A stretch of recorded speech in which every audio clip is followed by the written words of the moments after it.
తాకట్లో ఉన్న మీ బంగారాన్ని విడిపించి ఆ రోజు ఆన్లైన్ రేటుకి కొంటాం. Sharma gold company. నమస్కారం, వెల్కమ్ టు సుమన్ టీవీ. నేను గీతాంజలి. కార్తీక పౌర్ణమి నవంబర్ 5వ తారీఖు ఎప్పుడెప్పుడా అని అందరం ఎదురు చూస్తున్నాము.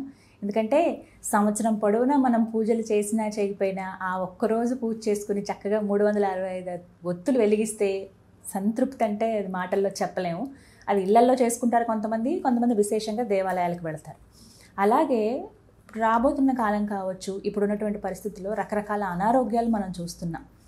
వాటి బారిన పడకుండా మనం వజ్రతుల్యం చేసుకోవాలి మన దేహాన్ని. అలాగే ఎంతో ఆరోగ్యవంతంగా ఉండేలాగా పిల్లలు పెద్దలు అందరూ ఏమన్నా ఒక పరిహారం ఉంటే బాగుంటుంది కదా, ఈ రోజున విశేషంగా పాటించుకుంటామని కొంతమంది అడిగారండి. ఈ ప్రశ్నకి కూడా మనం సమాధానం తెలుసుకుందాము. అలాగే అసలు ఈ రోజున విశేషంగా ఏం చేయాలి? కార్తీక పౌర్ణమి అంటే కేవలం దీపాలు వెలిగించడమేనా? దానాలు కూడా ఏమైనా ఉన్నాయా? వీటన్నిటి గురించి తెలుసుకుందాం. వివరించేందుకు ప్రస్తుతం మనతో పాటు ఉన్నారు ప్రముఖ జ్యోతిష్యులు బ్రహ్మశ్రీ నందిభట్ల శ్రీహరి శర్మ గురువు గారు. వీరు గత 15 సంవత్సరాలుగా 30,000కు పైగా జాతక పరిశీలన చేసిన అనుభవం కలిగిన వారు. వారితో మాట్లాడి కార్తీక పౌర్ణమికి ఏం చేయాలో తెలుసుకుందాం. గురుగారు నమస్కారం అండి. వాగర్థావివ సంపృక్తౌ వాగర్థ ప్రతిపత్తయే జగతః పితరౌ వందే పార్వతీ పరమేశ్వరౌ.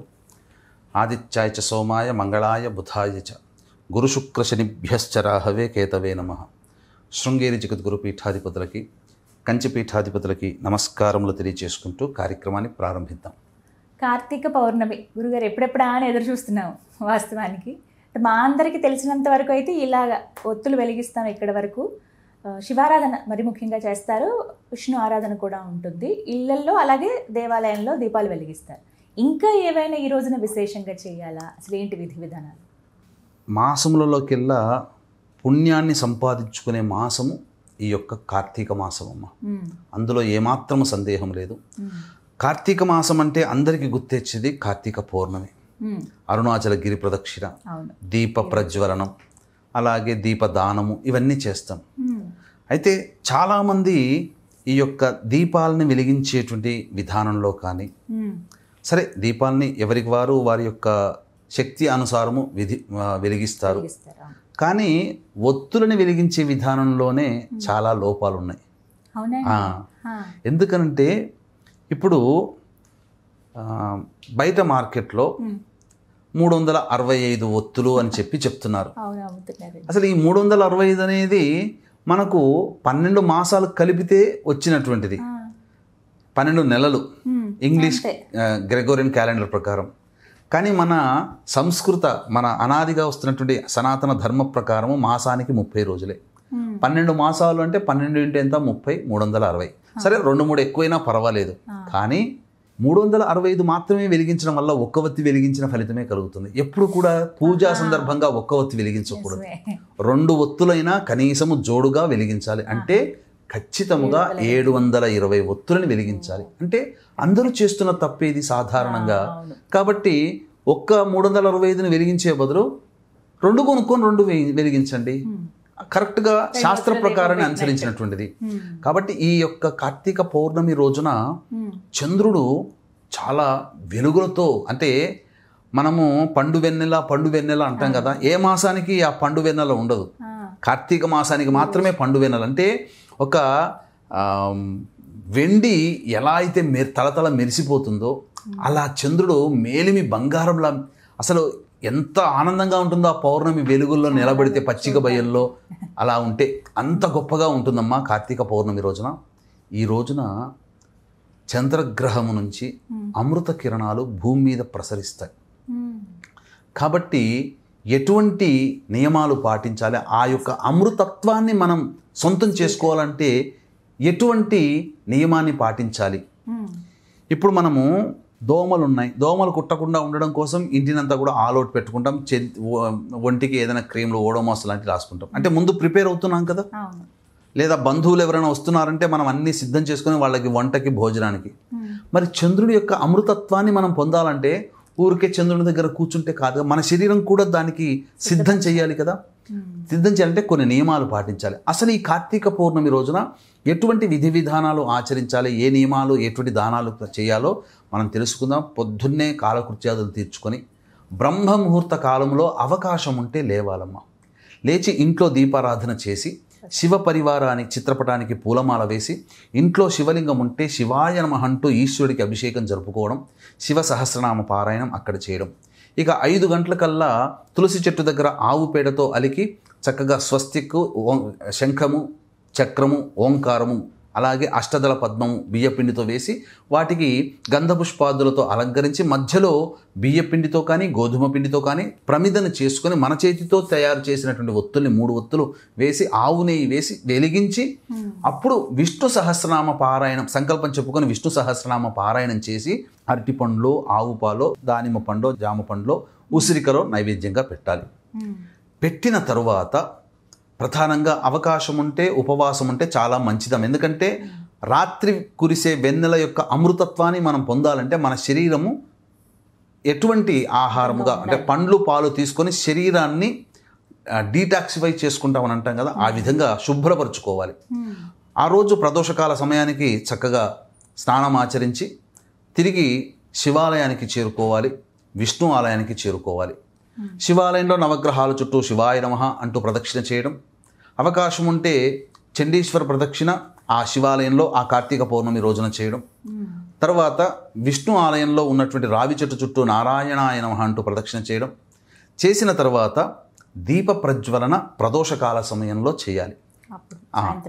రాజగోపురం దగ్గర, గాలిగోపురం దగ్గర, అలాగే అంతరాలయం దగ్గర ఎక్కడైనా కానీ దీపాన్ని వెలిగించే ప్రదేశం ఉంటే అక్కడైనా కానీ, రావి చెట్టు దగ్గరనైనా కానీ, విష్ణు ఆలయంలో, శివాలయంలో కానీ చేయాలి. ఈ యొక్క దీప ప్రజ్వలనం ఖచ్చితంగా కార్తీక పౌర్ణమి రోజున చేయమని శాస్త్రం. ఈ యొక్క దీపపు కాంతి ప్రజ్వలనం చేసిన పుణ్యం ఎంతటిదంటే ఆ కార్తీక పౌర్ణమి రోజున దీపాన్ని వెలిగించినటువంటి విధానము తర్వాత ఆ దీపపు కాంతిలో మరణించిన కీటకము కూడా స్వర్గము పొందుతుంది. ఆ రోజున దీపాన్ని వెలిగిస్తేనే అంత పుణ్యం అంటే ఆ మంటల్లో మరణించిన కీటకానికి కూడా అంత స్వర్గము కలుగుతుంది. అంటే అంతటి పుణ్యాన్ని సంపాదించుకునే మాసం. ఇక ఆ రోజున దీపదానం చేయాలి. పౌండరీక యాగము చేసిన ఫలితం దక్కాలంటే మార్కండేయ పురాణాన్ని దానం చేయాలి. సాలగ్రామ దానము, శివలింగ దానము విష్ణు ఆలయంలో కానీ శివాలయంలో కానీ చేయాలి. అందరూ చేసేటువంటిది దీపాన్ని నీటిలో వదిలిపెట్టడం, అరటి డొప్పల్లో కానీ చేయాలి. అరటి డొప్పల్లో కానీ లేదా నిమ్మపు డొప్పల్లో కానీ లేదా ఆకు డొప్పలు దొరుకుతున్నాయి, అందులో కానీ బొడ్డు ఒత్తి అని పువ్వొత్తులు అంటారు కదా, అవి వేసి వెలిగించి నీటిలో వదలాలమ్మా. చాలామందికి నగరాల్లో ఉన్న వాళ్ళకి అన్ని సరస్సులు, చెరువులు ఇవన్నీ ఉండవు కాబట్టి ఇంట్లోనైనా శుద్ధ జలము బకెట్లో తీసుకొని అందులో ఈ యొక్క వెలిగించాలి. వెలిగించి దీపాన్ని వెలిగించి తోలాలి. ఈ విధంగా చేస్తే ఆ దీపము వెలుగుతున్నంత వరకు కూడా దైవనామస్మరణ చేసుకుంటూ ఉంటే ఆ దీప కాంతి ప్రభావం వలన దైవానికి దగ్గరగా వెళ్ళిన వారమవుతాము. పురాణాలలో ఎక్కడ కూడా అంటే మనకు ఈ యొక్క దేవుని యొక్క వర్ణన ఉంది, కానీ ఒకప్పుడు దీపమే దైవం అమ్మ. దీపారాధన చేసే దైవానిగా కూర్చుకునేవాళ్ళు. ఆ రోజున ఆ భావంతో దీపారాధన చేసి దైవాన్ని చూస్తున్నట్టుగానే భావన చేస్తూ నిరంతరము ఆ దీపం వెలుగుతున్నంతసేపు శివనామస్మరణో నారాయణ నామస్మరణో చేయాలి. తరువాత దానములు ఎలాగో యథావిధిగా చెప్పిన విధంగా చేసుకోవాలి. అసలు సిసలైనటువంటిది మధ్యరాత్రి. ఈ రోజున మన శరీరము అమృతతుల్యం చేసుకోవడానికి, అలాగే భవిష్యత్తులో ఎటువంటి అంటువ్యాధులు రాకుండా మనము, మన కుటుంబ సభ్యులు, మన మిత్రులు, ఈ యొక్క వీక్షించేటువంటి సుమన్ టీవీ ప్రేక్షకులు ఈ యొక్క విషయాన్ని మీ బంధువులకి, స్నేహితులకి, హితులకి అందరికీ చేరవేయండి. వాళ్ళు పొందిన పుణ్యంలో 10వ వంతు పుణ్యం కూడా మీకు లభిస్తుంది. అందులో ఏమాత్రం సందేహం లేదు. ఇక వీక్షించేటువంటి ప్రేక్షకులు కూడా కార్తీక మాసంలో మహిమాన్విత క్షేత్రమైనటువంటి కాశీ క్షేత్రంలో కార్తీక పౌర్ణమి 5వ తారీఖు, 6వ తారీఖు పద్మక యోగం ఉన్నటువంటి రోజున మీ జాతకరీత్యా కలుగు అన్ని రకాల సమస్యల నివారణకి, అలాగే శని మీనరాశిలో సంచారం చేస్తున్న కారణం చేత మేష, మిథున, కర్కాటక, సింహ, కన్య, వృశ్చిక, ధనుసు, కుంభ, మీనరాశిలో జన్మించినటువంటి వారికి శనిదోష నివారణ, మరియు అక్టోబర్, నవంబర్ నెలలో రవి, శుక్ర, బుధ, గురుగ్రహాలు మారిన కారణం చేత 12 రాశుల వారికి సమస్యలు, ఇబ్బందులు తప్పవు. ఈ యొక్క దోష నివారణార్థమై సర్వదోష నివారణ పూజలు, హోమాలు నవంబర్ 6వ తారీఖు రోజున మధ్యాహ్నం 3 గంటలకి ప్రారంభమవుతాయి. ఈ కార్యక్రమంలో నమోదు చేసుకున్నటువంటి వాళ్ళకి శక్తిపాతం చేసినటువంటి కరుంగలి మాల ఇవ్వడం జరుగుతుంది. ఈ కార్యక్రమంలో 6వ తారీఖు రోజున మధ్యాహ్నం 2 గంటల లోపల మీ గోతనామాదులు స్క్రీన్పై కనిపిస్తున్న నెంబర్కి కాంటాక్ట్ చేసి నమోదు చేసుకోవచ్చు. అలాగే 20వ తారీఖు కార్తీక అమావాస్య శ్రీశైల క్షేత్రంలో, మరియు డిసెంబర్ 4 దత్తక్షేత్రంలో ఇలాంటి సర్వదోష నివారణ పూజలు, హోమాలు జరిపించడం జరుగుతాయి. ఇక చక్కటి చిక్కనైనటువంటి ఆవు పాలు సిద్ధం చేసుకోవాలమ్మా. సిద్ధం చేసుకొని గోరువెచ్చగా కాల్చాలి. కాల్చిన తర్వాత ఆ ఆవు పాలలో కుంకుమ పువ్వు, అలాగే జాజికాయ, జాపత్రి పొడి, అలాగే ఇలాచీ పొడి, ఒక వెండి రేకు, స్క్వేర్ టైప్గా ఉన్నటువంటి ఒక వెండి రేకు, ముత్యము, అలాగే ఆ ముత్యపు చిప్పులు అని అంటారు కదమ్మా అవి. తరువాత ముఖ్యముగా ఈ సంబంధించినటువంటివన్నీ కూడా వేసి ఇంటి పైన గోడ మీద రాత్రి 11:30 నుంచి 12:30 మధ్య కాలంలో ఆ బౌల్లో పెట్టుకుంటాం కదా, ఆ బౌల్ పెద్దదైనా కానీ పెట్టాలి. పెట్టి దాని మీద జాలిపరచాలి. ఈ విధంగా చేస్తే ఆ 11:30 నుంచి 12:30 1 గంట మధ్య కాలంలో ఆ అమృత కిరణాలు కిందికి ప్రసరిస్తాయి. అవి ఆ పాలు, క్షీరము అంటే చంద్రుడి నుంచి వచ్చేటువంటి శక్తిని గ్రహించే వెండి, ముత్యము, కుంకుమ పువ్వు, రజిత భస్మము, ఇలా అన్నీ ఆ యొక్క సంబంధించినటువంటి వస్తువులే. చంద్రుణ్ణి, ఇవన్నీ కూడా చంద్రుల్లో ఉండే శక్తిని గ్రహిస్తాయి. ఆవు పాలు శ్రేష్టం. ఇవన్నీ చేసిన తర్వాత 12:30 తర్వాత కొద్దిగా ఇంటి సభ్యులందరూ కూడా తాగవచ్చు. అమృత తత్వం అవుతుందమ్మా. ఎందుకంటే ఈ విధానము ఎక్కడి నుంచో నేర్చుకున్నది కాదమ్మా. నేను సరస్వతి శిశు మందిర్ స్కూల్లో చదువుకున్నాను. మా అందరి విద్యార్థులందరి చేత కూడా ప్రాంతాచార్యుల వారు, ప్రధానాచార్యుల వారు అందరినీ ఆ కార్తీక పౌర్ణమి రోజున గ్రౌండ్లో కూర్చోపెట్టి మధ్యరాత్రి అందరికీ ఆవు పాలు ఇచ్చి, ఆ ఆవు పాలలో చంద్రుణ్ణి చూస్తూ శివనామస్మరణ చేసుకున్న తర్వాత తాగండి అన్నప్పుడు తాగేవాళ్ళం. అలా మాకు నేర్పారు. కేవలం కార్తీక పౌర్ణమి రోజున మాత్రమే. నాకు తెలిసింది, నేను ఆచరించాను. నాతో పాటు 100 మంది విద్యార్థులు ఆ రోజుల్లో ఆచరించారు 30 ఏళ్ల కిందట. మీరు కూడా ఆచరించండి. నాకు తెలిసింది మీకు చెప్తున్నాను. నచ్చితే ఆచరించండి, 10 మందికి తెలియచేయండి. తప్పకుండా మీ యొక్క శరీరం అమృత తుల్యం అవుతుందని చెప్పడంలో ఏమాత్రం సందేహం లేదు. చక్కటి పరిహారం అండి. చాలామంది అంటే చాలా విశేషం అసలు కార్తీక పౌర్ణమి ఇలా ఈ విధంగా పరిహారం చేయటం ఆరోగ్యానికి చాలా మంచిది. అంతే కదా, ఎప్పుడు ఏదైనా కొనుక్కోవచ్చు, ఏదైనా సాధించుకోవచ్చు, ఆరోగ్యాన్ని కోల్పోతే సాధించుకోలేదు కదమ్మా. కార్తీక పౌర్ణమికి ఇంకొక ప్రత్యేకత ఉంది. ఈ రోజున త్రిపురాసుర సంహారం జరిగింది. అంటే త్రిపురాసురులు అనేటువంటి రాక్షసులు ఈ లోకాన్ని పట్టి పీడిస్తూ శివుని ద్వారా మరణం లేని, అంటే ఆ 3 పురాలు వాళ్ళకందరికీ కూడాను, ముగ్గురికి 3 పురాలు, 3 రథాలు ఉండి ఏం వరం కోరుకున్నారంటే అన్ని చోట్ల విజయాన్ని పొందాలి, మాకు మృత్యువు ఉండకూడదంటే శివుడు ఇవ్వనంటాడు.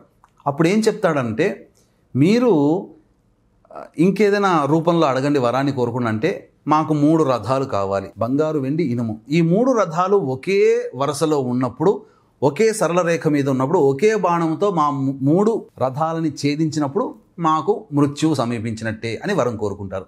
అందుకనే ఈ త్రిపురాసురులు ఏం చేశారంటే, ఒక రథాన్ని ఒక పక్కన పెట్టి 2 రథాల్లో వెళ్ళి యుద్ధం చేయడం. కాబట్టి ఈ 3 ఒక దగ్గర ఉండవు కదా. అందుకని శివుడే వరం ఇచ్చాడు కాబట్టి ముల్లోకాలన్నీ కూడాను తలడిల్లిపోతే ఆ పరమేశ్వరునే వేరుకోగా పరమేశ్వరుడు ఈ యొక్క త్రిపురాసులతో యుద్ధం చేస్తాడు. ఎంత చేసినా కానీ యుద్ధంలో విజయాన్ని పొందలేకపోతాడు. 3 పురాలు ఒకే వరుసలో పెట్టి ఒకే బాణంతో సంధించినా ఆ 3 పురాలు ఛిద్రమైన వాళ్ళు మళ్ళీ బతికారు. దీనికి గల కారణం ఏంటి అని చెప్పి తలిచి చూస్తే ఆ యొక్క వారి భార్యలు మహాపతివ్రతలు పూజ చేస్తూ కనబడుతుంటారు. కాబట్టి ఆ పాతివ్రత్య భంగాన్ని కలిగిస్తే చాలు, ఈ ముగ్గురిని సంహరించే బాధ్యత ఇంకా నేను ఆఖరిగా తీసుకుంటాను అని చెప్పి రుద్రుడు చెప్పగా విష్ణువు ఒక అవతారం ఎత్తుతాడు. అది ఏంటంటే, ధర్మ ప్రకారము ఆచరిస్తున్నటువంటి ఆ 3 భార్యలకి అధర్మ విధంగా బోధనలు చేసి వాళ్ళ పాతివ్రత్య భంగాన్ని కలగచేస్తాడు. ఆ అవతారమే బుద్ధావతారం. మనమందరం కూడా ఆలోచించేది 10వ అవతారం, నేపాలంలో పుట్టిన బుద్ధుడు బుద్ధావతారం అంటే అప్పుడే చెప్పబడి ఉంది. అంటే బుద్ధావతారము అధర్మ ప్రచారాన్ని చేయడం కోసం బుద్ధావతారం. అందుకే ఈ బుద్ధుడు పుట్టిన తర్వాత ఈ దేశంలో, సనాతన ధర్మదేశంలో పూజలు అనేటువంటివి పోతే బౌద్ధ ధర్మాన్ని నిర్మూలించడం కోసమే మళ్ళీ పరమేశ్వరుడు ఆదిశంకరాచార్య రూపంలో జన్మెత్తాల్సిన పరిస్థితి వచ్చింది. ఇది ఈరోజు త్రిపురాసుర సంహారం జరిగింది. ఆ త్రిపురాసుర సంహారం జరిగిన క్షేత్రము మార్కాపురం దగ్గర ఉన్నటువంటి త్రిపురాంతకం. అందుకే ఇప్పటికీ కూడా ఆ త్రిపురాంతకేశ్వరుని దర్శించుకోవాలంటే రాక్షసుల ద్వారము నైరుతి. మనకు తూర్పు సింహద్వారం, ఉత్తరం సింహద్వారం, దక్షిణం పశ్చిమం. కానీ రాక్షసులకి నైరుతే సింహద్వారం. అందుకే ఆ నైరుతి ప్రతి ద్వారం కూడా నైరుతి నుంచే ప్రవేశిస్తాం. సౌత్ వెస్ట్ కార్నర్ నుంచి ప్రవేశించి ఆ స్వామిని దర్శించుకొని అక్కడ పెట్టబడేటువంటి యొక్క తీర్థాన్ని జుర్రుకుంటాం. అక్కడ అన్నట్టుగా జుర్రుకోవాల్సి వస్తుంది. ఆ తీర్థం అంత చిక్కగా ఉంటుంది. అంటే రాక్షస ప్రవృత్తి జుర్రుకునేది, మానవ ప్రవృత్తి దైవ ప్రవృత్తి భుజించేది. రాక్షసులు జుర్రుకుంటారు. ఆ స్వభావాన్ని తెలియచేయడం కోసమే అక్కడిచ్చే తీర్థాన్ని నాకాల్సి వస్తుంది. ఇలా అన్నమాట. అలాగే సృష్టిని పూర్తిగా నిర్మూలించి ప్రతి సృష్టి చేసినటువంటి రోజు ఈ కార్తీక పౌర్ణమి ఆ త్రిపురాంతక క్షేత్రంలోనే. అంతేకాకుండా జ్వాలా తోరణానికి చాలా ప్రాముఖ్యత ఉందమ్మా. అంటే హాలాహలం అనగా క్షీరసాగర మథనం జరుగుతున్నప్పుడు ఈ రోజునే హాలాహలం పుట్టింది. ఆ హాలాహలాన్ని మొదట తీసుకున్నటువంటి పరమేశ్వరుణ్ణి కంఠం దగ్గర గౌరీదేవి వచ్చి గట్టిగా పట్టుకొని తన ఇష్టదైవాన్ని మొక్కుతుందట. నా భర్తకి ఎటువంటి మృత్యువు కలగకుండా ఉంటే నా కుటుంబ సమేతముగా చిచ్చు వెలిగించుకొని ఆ చిచ్చుగుండా వెళతాను అని చెప్పి ఆ కోరుకోగానే ఆ ఇష్టదేవత అనుగ్రహించి పరమేశ్వరుని యొక్క కంఠంలోనే గరళం ఆగిపోయింది. అందుకే నీలకంఠుడయ్యాడు. ఆ అమ్మవారు కులదేవత ఇష్టదేవత అనుగ్రహించిన కారణం చేత గౌరీదేవి కుటుంబ సమేతముగా జ్వాలాతోరణాన్ని వెలిగించుకొని ఆ జ్వాలాతోరణం కింద కుటుంబ సమేతముగా బయలుదేరి వెళ్ళిందట. దాన్ని పురస్కరించుకొని ఇప్పటికీ అనేక పురాతన శివాలయాల్లో 2 స్తంభాలు నాటి మధ్యగా అడ్డస్తంభంగా నాటి దానికి ఎండుగడ్డి చుట్టి వెలిగిస్తారు. మొట్టమొదటగా శివపార్వతుల విగ్రహాలని తరలించిన తర్వాత, ఉత్సవ విగ్రహాలని తరలించిన తర్వాత అప్పుడు ప్రజలందరూ కూడా తండోపతండాలుగా దాని కింద వెళతారు. కొంతమంది రైతులైతే ఆ యొక్క గడ్డిని తీసుకొని ఆ బూడిదతో సహా పంట పొలంలో చల్లుకుంటారు. తద్వారా ఎక్కువ దిగుబడి వస్తుందనేటువంటి నమ్మకం. కాబట్టి ఎవరికైనా పార్వతీ అమ్మవారే ఈ యొక్క విధానాన్ని ఆచరించి చూపించింది కాబట్టి ఎవరైతే ఈ యొక్క జ్వాలాతోరణం గుండా వెళతారో వాళ్ళకి అపమృత్యు భయం ఉండదు అని ప్రమాణం. మళ్ళీ వచ్చే కార్తీక పౌర్ణమి వరకు. ఇంకొక సందర్భంలో మహిషాసుర మధ్యగా ఉన్న అవతారం ఎత్తినప్పుడు మహిషాసురుని సంహరించే క్రమంలో ఒక శివలింగాన్ని తొక్కి భిన్నం చేయడం వల్ల ఆ దోషాన్ని పోగొట్టడం కోసం జ్వాలాతోరణాన్ని ఏర్పరచుకొని ఆ యొక్క చిచ్చు గుండా వెళ్ళిందని అమ్మవారు. ఇది ఒక గాథ. కాబట్టి కార్తీక పౌర్ణమికి ఇంతటి విశిష్టత ఉంది. ఈ యొక్క గాథల్ని తెలుసుకొని ఆచరించినటువంటి మానవుడు లేదా ఈ గాథల్ని తెలుసుకున్న కార్తీక పౌర్ణమి మహత్యము ద్వారా ఆ పుణ్యాన్ని కూడా పొందుతాడని చెప్పడంలో సందేహం లేదమ్మా. చక్కటి పరిహారం గురుగారు, ధన్యవాదాలండి. సర్వం శ్రీ ఉమామహేశ్వర పరబ్రహ్మార్పణమస్తు.